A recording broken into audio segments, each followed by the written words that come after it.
Bismillahirrahmanirrahim. Alhamdulillah wassalatu wassalamu ala man la nabiyya ba'dahu Muhammadin wa alihi wa sahbihi wa sallim.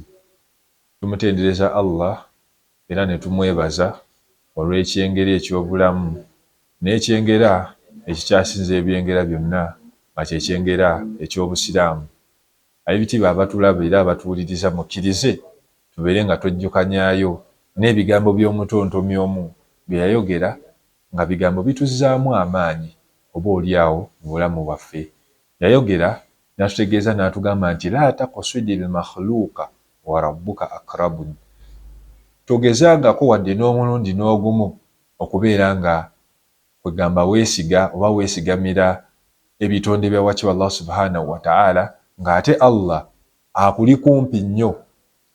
Era n'agenda maaso n'agamba nti waman kaswada al makhluuqa, omuntu yenna eyeesigamira ebitonde la shakka yatabu, tewaliwo kubuusabuusa, abeera disappointed. Omusajja omu ajjeewo omubaka sallallahu alaihi wasallam nga tusimbyewo akati ku bigambo ebyo, amugamba nti ya rasulallah, amugamba nti wange gwe omubaka wa Allah, akaribun rabbuna fanunajihi am ba'idun fanunadihi, wakiba Allah subhanahu wa ta'ala ali kumpi nnyo naffe tumuyite nga tumuyita mu kyama, tumuyita mpola mpola, obeere ng'omusaba mpola, ayi Allah nina ekizibu wekiti am ba'idun, oba Allah ali wala nnyo fanunadihi, tubeere nga tumukowola bukoowoozi ogane nnyo nga bannaffe ab'enzikiriza endala bwe tutera obbawulira nga bawoggana nga bagamba basaba Katonda.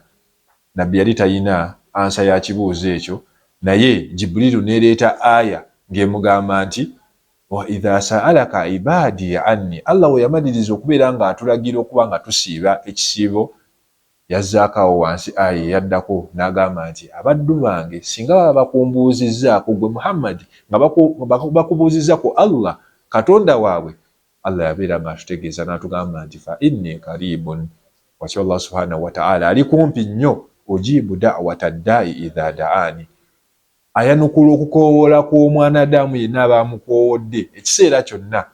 Naye Allah yateekako obukwakulizo nti mubeere nga nammwe mwanukula okukoowoola kwa Allah, ebiragiro byabeera nga abalagira okubeera nga tusaala, okusaddaakako, okusiiba n'emirimu emirala emirungi, nammwe wakiba Allah subhanahu wa ta'ala oluvannyuma ajja kubeera nga abawa. Kati mumanyi n'atugamba nti waman kaswada al makhluuqa, omuntu yenna eyeesiga oba eyeesigamira ebitonde la shakka yatabu, tewaliwo kubuusabuusa, ajja kubeera disappointed.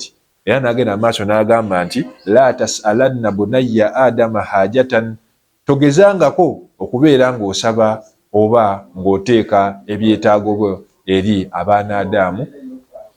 Era n'agenda maaso n'agamba nti Allahu yaghdhabu in tarakta su'aluhu, wakiba Allah subhanahu wa ta'ala anyiigira omwana Adamu yenna ebbanga ly'amala ng'alekeddaawo okubeera nga amusaba. Kuba tutera okulaba abantu abatera okubeera nga bagamba nti anze Allah yampa sikyasaba. Omumanyi n'atutegeeza n'atugamba nti wakiba Allah subhanahu wa ta'ala anyiigira omwana Adamu yenna ebbanga ly'amala ng'alekeddaawo okubeera nga amusaba. Kitegeeza tubeere nga tumusaba. Wa bunayya Adamu, n'agenda maaso n'atutegeeza ng'asembayo ng'agamba nti ate omwana Adamu yebbanga lyonna, ebbanga ly'omala ng'omusaba, ng'oddayo ew'omugaggawo n'omusaba leero ajja kuwa, naye olulala ajja kubeera ng'anyiiga agambe nti ye ono atava kubeera nga buli kaseera ajja gyendi nga nsaba yabaaki. So ebyetaago byaffe byonna tubeere nga tubiteeka mu maaso ga wakiba Allah subhanahu wa ta'ala, tutegeere nti waali ate by'ayina tusobola kubeera nga tubimumalako. Kubanga mu hadithi emu yatutegeeza n'atugamba nti nno abantu ne bwe tukuŋŋaana ffenna, abaaliwo n'abaliwo n'abalidda mu madini ne mu bantu, tubeera nga tusaba ffenna nga tuwandiika lisiti y'ebyetaago byaffe bye twetaaga mu wakiba Allah subhanahu wa ta'ala, yabeera nga tutegeeza n'atugamba nti tetusobola kumukendeezaako wadde n'akatono, okuggyako nga wonaakwata empiso n'ogenda n'ogiteeka mu nnyanja, kati Katonda akajjirako ako ke tusobola okubeera nga tukola ki, nga tukendeeza wakiba Allah subhanahu wa ta'ala. Tubeere nga ebyetaago byaffe byonna tubiteeka mu maaso ge, ajja kubeera nga atumalira. Wa barakallahu fikum. Subhana rabbika rabbil izzati amma yasifun wa salamun alal mursalin walhamdulillahi rabbil alamin. Assalamu alaikum warahmatullahi wabarakatuh.